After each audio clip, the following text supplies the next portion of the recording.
கேரளாவில் Hema committee report பயங்கர சூடாக போயின்னு இருக்கு. உங்களுக்கு எல்லாருக்கும் தெரியும். இங்கே வந்து விஷால் நம்ம நடிகர் சங்க தலைவர், தென்னிந்திய நடிகர் சங்கம் அது, அதான் சவுத் இந்தியன் ஆக்டர்ஸ் அசோசியேஷன்ற மாதிரி ஒரு போஸ்டிங் அது. ஆனால் தென்னிந்தியாவில் எல்லாரும் வந்து இவரை மதிப்பாங்களா அப்படின்னு கேட்டால் ஓரளவு மதிப்பாங்க, ஆனால் மதிக்காமல் போயிடுவாங்கன்னு வைங்க. ஏன்னா இவருக்கு வந்து ஆந்திராவில் கொஞ்சம் பவர் இருக்குது, கர்நாடகாவிலையும் கேரளாவிலலாம் இவருக்கு அவ்வளோ பவர் கிடையாதுங்க. தமிழ்நாட்டிலேயே அவ்வளோ பவர் கிடையாது. இப்போ ஏதோ பேன்லாம் அடிச்சிருக்காங்க, ஏதோ பண்ணியிருக்காங்க, ரெட் கார்டு ஏதோ கொடுத்துருக்காங்க, ஏதோ செய்திருக்காங்கன்னு வைங்க. இப்போ இவர்கிட்ட கேட்குறாங்க ரிப்போர்ட்டர்ஸ், இந்த மாதிரி கேரளாவில் வந்து இந்த மாதிரி இருக்குன்னு சொல்கிறாங்களே சார், இதை பற்றி என்ன நினைக்கிறீங்கன்னா, ஐயோ அதை பற்றி எனக்கு தெரியவே தெரியாது. ஒரு நடிகர் சங்க தலைவர், அதுவும் வந்து என்ன ஏதாவது ப்ராப்ளமா, இல்லை உடல் ரீதியாக ப்ராப்ளமா, இல்லை தலைவருக்கு வந்து ஏதாவது சரக்கு கட்சிக்கிறாரா என்னன்னு தெரியல. அவர் தத்தாபி தத்தான்றாரு, அங்கே நின்று அப்படின்றாரு, என்ன கதைன்னு தெரியல. ஒருவேளை நேற்று பர்த்டேன்றதுனால முந்தா நேரத்துலேருந்து டைட் ஆகுறாரு. சும்மா காமெடிக்காக சொல்கிறேன், இதெல்லாம் வந்து சீரியஸாக எடுத்துக்காதீங்க. விஷால் வந்து எப்போவுமே ஒரு விவாதம் அப்படின்னு வருதுன்னா உடனே அதில் வந்து இவரும் இன்வால்வ் ஆகிறதுக்கு பார்ப்பார். இவர் அந்த மாதிரி ஒரு கேரக்டர். கேரளா திரைத்துறையில் இருக்கிறவங்க பாலியல் வன்கொடுமைக்குள்ளாக்கி இருக்கிறாங்க. ஆனால் தமிழ் திரையுலகத்திலேருந்து யாருமே இதை பற்றி பேசவே இல்லைங்களே. கேரளாவில் வந்து ஹேமா கமிட்டின்னு ஒன்று அமைச்சு வந்து அங்கே உள்ள பாலியல் துன்புறுத்தல் நடிகர்கள், அதாவது திரைத்துறையில் நடக்கிற பாலியல் துன்புறுத்தல் தொடர்பாக ஒரு அறிக்கையை சப்மிட் பண்ணியிருக்காங்க. தமிழ்நாட்டில் நடிகர்களுக்கு வந்து பாதுகாப்பான சூழல் இருக்கா? தமிழ்நாட்டில் நடிகர்களுக்கு எல்லாருக்கும் இருக்குங்க பாதுகாப்பான விஷயங்கள். வந்து அவங்கவுங்க பொறுப்பில் இருக்கிறவங்க பார்த்துக்கிறாங்க, அந்த ப்ரொடக்ஷன் வந்து பார்த்துக்கிறாங்க. ஆர்டிஸ்ட்க்கு வந்து ப்ரொடெக்ஷன்ன்றது அவங்களே பவுன்சர்ஸ் வச்சுக்கிறாங்க முதல்ல. அவங்க வந்து வெளி உலகத்துலேருந்து சொல்லலை, நடிகைகள் வந்து ஏமாற்றப்படுறாங்க. இல்லை சார் ஒரே ஒரு விஷயம் நான் சொல்கிறேன் சார். 20% தான் வந்து they are making it. அவங்க வந்து சினிமா நடிக்கக்கூடிய வாய்ப்பு கிடைக்குது. 80% வந்து வாய்ப்புகள் தேடி ஏமாற்றி போய் நிறைய பேர் வந்து நீங்கள் சொன்ன மாதிரி நிறைய ஆஃபீஸில், நிறைய அலுவலகத்தில், நிறைய இயக்குநர்கள், நிறைய இடத்துல வந்து அவங்களுக்கு வந்து ஒரு ஏமாற்றம் ஏற்படுது. அது மாற்று கருத்தே கிடையாது. இது வந்து அவங்க சுதாரிக்கணும். அவங்க வந்து எந்த கம்பெனிக்கு போகிறாங்க, அவங்க சொல்கிறது வந்து உண்மையாக சொல்கிறாங்களா, அவங்க உண்மையிலே படம் எடுக்கிறாங்களா, அதெல்லாமே பார்த்துட்டு சுதாரித்து இப்போ செயல்படணும். அதுதான் நான் சொல்லுவேன். ஹேமா கமிட்டி மாதிரி தமிழ்நாட்டில் ஒரு ஹேமா கமிட்டி மாதிரி ஒன்று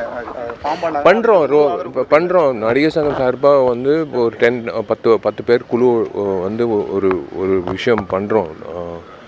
அதுக்கான ஏற்பாடுகள் போது, அதுக்கான அறிவிப்பு கூடிய சீக்கிரம் வந்துடும். அது கண்டிப்பாக நடக்கும். அது செய்ய வேண்டிய எங்களோட கடமை அது.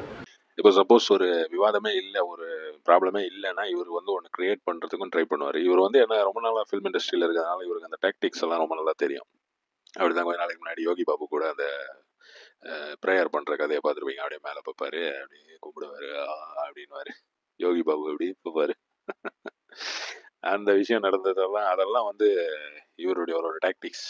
இவர் வந்து முட்டாளு அப்படின்னு நினைக்காதீங்க. திடீர்னு வந்து வெள்ளம் வருது, என்ன எங்கே போச்சு அரசாங்கம் அப்படின்னு வந்து திடீர்னு வந்து விஜய் வந்து அரசியலுக்கு வர்றாருன்னா, நானும் அதை வரப்போகிறேன், அதை அடுத்த மாதம் நானும் வாங்க போகிறேன் காரு, இந்த மாதிரி நானும் அதை வரப்போகிறேன் அப்படின்னு அந்த மாதிரி ஒரு நபர் தான் வந்து என்னை பொறுத்த வரைக்கும் விஷால். ஆனால் நிறைய பணம் இருந்தது, நிறைய பணம் ஒழிஞ்சுது, நிறைய பணம் இல்லாமல் இப்போ வந்து அவ்வளோ பணம் இல்லை அப்படின்றாங்க. நிறைய பேர் ஏமாத்தினாருன்றாங்க. இதெல்லாம் எவ்வளோ உண்மைன்னு தெரியல.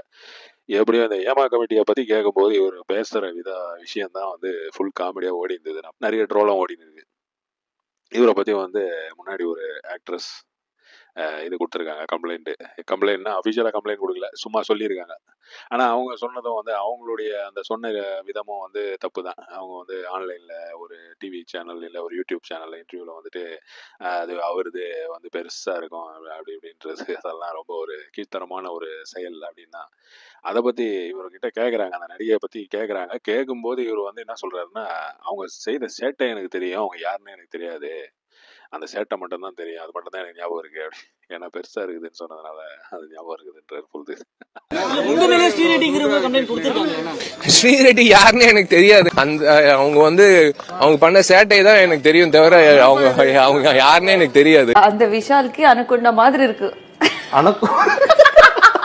சத்தியமா, கடவுள் சத்தியமா. இன்னொரு சொல்லுங்க, எனக்கு கரெக்டா கிளியரா சொல்லுங்க. ஏய், உங்களுக்கு புரிஞ்சிச்சு? வேற சிரிச்சிட்டு இன்னொரு சொல்லுங்க. அந்த விஷால் பத்திக்கு அது பெரிய சைஸ். அனகொண்டா. நீங்க அதான் சொல்றேனே, இவங்க இப்படி பண்ணாங்க அவங்க அப்படி பண்ணாங்க அப்படின்னு சொல்லி இது ஒரு ஒரு அது எப்படி ஒரு மாதிரி தமிழ்நாட்டில் ஏமா கமிட்டி மாதிரி ஒரு கமிட்டி ஃபார்ம் பண்ணி சிஎம் வந்து இப்போ உத்தரவு போடுறாருன்னு வைங்க, அவ்வளோதான் ஆடி போடுவாங்க. ஏன்னா தமிழ்நாட்டில் இல்லாத அட்டூழியம் கேரளாவில் இருக்குன்னு என்னால் நம்ப முடியல. ஏன்னா பாதி பேர் முக்கால்வாசி டைம் இங்கே இந்த கேரளா ஆக்டர்ஸே தமிழ்நாட்டில் தான். அவங்க வந்து எல்லாருக்கும் வீடு இதெல்லாம் இருக்குது. இங்கே மோகன்லால் மம்முட்டி எல்லாருக்கும் இங்கே தான் வந்து சுற்றி நிற்பாங்க. ஏன்னா லேபு அது இது அப்புறம் ஷூட்டிங்கு ஸ்டுடியோ எல்லாமே இங்கே தானே. அந்த காலத்தில் வந்து ப்ராசஸிங்க்கு நார்த்துலேருந்து பாம்பேலேருந்து கூட அங்கே ஒரு சில ஸ்டுடியோலாம் பிஸியாக இருக்குன்னா இங்கே கொண்டு வருவாங்க. பிரசாத் லேபு இந்த மாதிரி லேபுக்கெல்லாம் இங்கே கொண்டு வருவாங்க அப்படின்ற மாதிரி ஒரு விஷயம் இருக்குது. நம்ம மெட்ராஸ் அந்த போது இப்போ வந்து சென்னை ஆகிப்போச்சு. மெட்ராஸ்ன்றது தான் வந்து ஒரு பெரிய ஒரு டெஸ்டினேஷன் சினிமாவுக்கு. அந்த காலத்தில் சவுத் இந்தியாவிலேயே வந்து மெட்ராஸ் ஒரு பெரிய டெஸ்டினேஷன். அதுலேயும் சவுத்தில் வந்து கேட்கவே வேணாம். இந்த மாதிரி இருக்கும்போது நம்ம பரத்துடைய ஒரு புது படம் வருது. அதனுடைய ப்ரொமோஷன் பார்த்தேன் 2 நாளைக்கு முன்னாடி. அதில் வந்து அபிராமி கிட்ட கேட்குறாங்க, கேரளாவில் இந்த மாதிரி இருக்குதே மேடம் அப்படி. ஆனால் அவங்க ஒரு பதில் என்ன சொல்கிறாங்கன்னா, இந்த மேடை வந்து அதுக்கான மேடை இல்லை சார், அது பேச வேண்டியவங்க பேசுவாங்க, ஆக்ட்ரஸ் வந்து பேசணும், நாங்கள் பேசுவோன்ற மாதிரி, அது வேறு இடத்துல நம்ம பேசலாம் அப்படின்ற மாதிரி சொல்லி வச்சிட்டாங்க. இப்போ திரும்பி இந்த விஷால் விஷயத்துக்கு வரும். அதே மாதிரி தான் ஒரு கேள்வி இவர்கிட்ட கேட்குறாங்க. ஆனால் இவர் வந்து நடிகர் சங்க தலைவர். இவர் என்னென்ன உளர்றாருன்றதை நான் இதுக்கப்புறம் வைக்கிறேன், அதை கேட்டு பாருங்க. இவர் வந்து என்ன பேசணுன்னே தெரியாமல் அப்படி ஏதோ ஒரு ஒரு பிடிப்போட எங்கேயோ ஒரு கை இப்படி பிடிச்சி நிற்பாங்க பார்த்தீங்களா. இப்போ சரக்கு அடிச்சு டைட்டானலாம் அப்படி பிடிச்சின்னு அப்படி முட்டு குத்து நிற்பாங்க. அந்த மாதிரி அப்படி ஏதோ ஒன்று சொல்லி அப்படி ஏதோ ஒன்று மேக்கப் பண்ணிட்டு போயிட்டார். இப்போ இதை போட்டு வறுத்து எடுத்துனுக்குறாங்க. இவர் என்ன சொல்கிறாருன்னா, 10 பேர் கொண்ட ஒரு கமிட்டி வந்து நடிகர் சங்கமே வந்து நியமிக்க போகிறாங்களாம். ஏங்க உங்கள் இதை பற்றி நீங்களே நியமித்தா அது ஒர்க் அவுட் ஆகுதுல்ல. சர்க்கார் கவர்மெண்ட்டு தானே அது நியமிக்கணும். தமிழ்நாடு கவர்மெண்ட்டு இதுக்கு என்ன பண்ணுவாங்கன்றது தான் இதில் மேட்ரு. தமிழ்நாடு கவர்மெண்ட் இதில் ஸ்டெப் எடுத்தாங்கன்னா பெரிய லெவலில் இங்கே நிறைய பேர் மாட்டுவாங்க. ஆந்திராவிலேருந்து கர்நாடகாவிலேருந்து இருக்க ஆக்டர்ஸ் எல்லாம் வந்து, ஏன்னா இந்த மாதிரி ஒரு ரிப்போர்ட்டு இதெல்லாம் வருதுன்னும் போது தான் இந்த லேடிஸ் வந்து கம்ப்ளைண்ட் கொடுப்பாங்க. அவங்க அது வரைக்கும் ஒன்றும் பேச மாட்டாங்க. என்ன பண்ணுறது, கம்ப்ளைண்ட் கொடுத்தா என்ன, டைம் தான் வேஸ்ட்டுன்ற மாதிரி விட்ருவாங்க. அதுதான் ரொம்ப தப்பான விஷயம். ஒரு பிரச்சனை நடக்கும்போதே போய் கம்ப்ளைண்ட் கொடுக்கறது தான் வந்து நல்லது. நீங்கள் ரொம்ப நாள் கழித்து கொடுத்து போலீஸால் ஒன்றும் எவிடன்ஸ் கேதர் பண்ண முடியாது. எவிடன்ஸ் எல்லாம் டேம்பர் ஆகிட்டு இருக்கும். வருஷக்கணக்கில் ஆனதுக்கப்புறம் சிசிடிவி ஃபுட்டேஜ் எல்லாம் எப்படி எடுப்பீங்க? எப்படியோ ஒரு பெரிய இந்த வயநாடு ப்ராப்ளம் லேண்ட்ஸ்லைடு அதை வந்து மறந்தே போயிட்டாங்க மக்கள். கேரளாவில் மெயினாக அதை பற்றி மறந்தே போயிட்டாங்க. ஆனாலும் ஒரு சிலர் வந்து அதை திரும்பி தூக்கி விடுறாங்க. ஏன்னா அந்த லேண்ட்ஸ்லைடு பின்னாடி வந்து நிறைய விஷயங்கள் இருக்குது. லேண்ட்ஸ்லைட் நடந்தது நேச்சுரலாக தான். அதுக்கப்புறம் வந்து கேரளா சிஎம் வந்து ஏதோ டொனேஷன்லாம் கேட்டிருக்காரு. அந்த டொனேஷனை பற்றி நிறைய ப்ராப்ளம்ஸ் கேரளாவில் ஓடிந்து இருக்குது. அப்போ அதை மறைக்கிறதுக்காக இந்த மேட்டரை இப்போ விட்டாங்கன்ற மாதிரியும் ஒரு பேச்சு இருக்குது.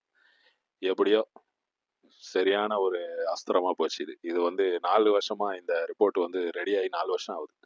இந்த விஷயமே நிறைய பேருக்கு தெரியாது. இந்த ரிப்போர்ட் ரெடியாகி 4 வருஷமாக இது உள்ளே இருக்குது. அவங்களுடைய ஹோம் டிபார்ட்மெண்ட்டில், கேரளா கவர்மெண்ட்டுடைய ஹோம் டிபார்ட்மெண்ட்டில் ஒரு சீக்ரெட் சேஃபில் வச்சுருந்துருக்காங்க. இப்போ தான் வந்து திடீர்னு இதை வெளியே விட்ருக்காங்க. அதுவும் ஆர்டிஐ போட்டு யாரோ ஒருத்தர் எடுத்திருக்காரு. அதில் பாதி பேஜ் கிடையாது, 100 பேஜ் 70 பேஜ் கிட்டே இல்லைன்னு நினைக்கிறேன். 70 பேஜோ 60 பேஜோ என்னமோ கட் பண்ணிட்டு தான் வெளியே விட்ருக்காங்க. 300 பேஜுக்கான ரிப்போர்ட் இது. ஆனால் 233 பேஜஸ் என்னமோ தான் வெளியே விட்ருக்காங்க. நிறைய பேருங்க அதெல்லாம் வந்து கட் பண்ணிட்டு தான் விட்ருக்காங்க. அந்த பேரோட விட்டுருந்தா இந்த பிரச்சனையே கிடையாது. இப்போ வந்து மோகன்லால் ஜெயிலுக்கு போவாரா, மம்முட்டி ஜெயிலுக்கு போகிற மாதிரி பேசிட்டு இருக்காங்க. மோகன்லால் மம்முட்டி பேர் அதில் இருக்குதான்னு தெரியாது. ஆனால் இப்போ வந்து பேர் இல்லாதனால எல்லாரையும் டவுட்.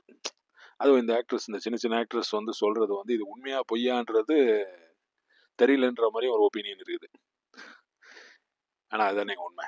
ஒரு ஆள் வந்து ஒருத்தர் வந்து ஒரு குற்றச்சாட்டு வைக்கிறாங்கன்னா, அதுவும் 15 வருஷம் 20 வருஷத்துக்கு அப்புறம் இந்த மாதிரி நடந்தது அப்படின்ட்டு, இதுக்கு முன்னாடி நடந்ததுங்க அப்படின்னு சொல்கிறாங்கன்னா, அது உண்மையான்றதுக்கு ஒரு சான்றிதழ் வேணும்ல.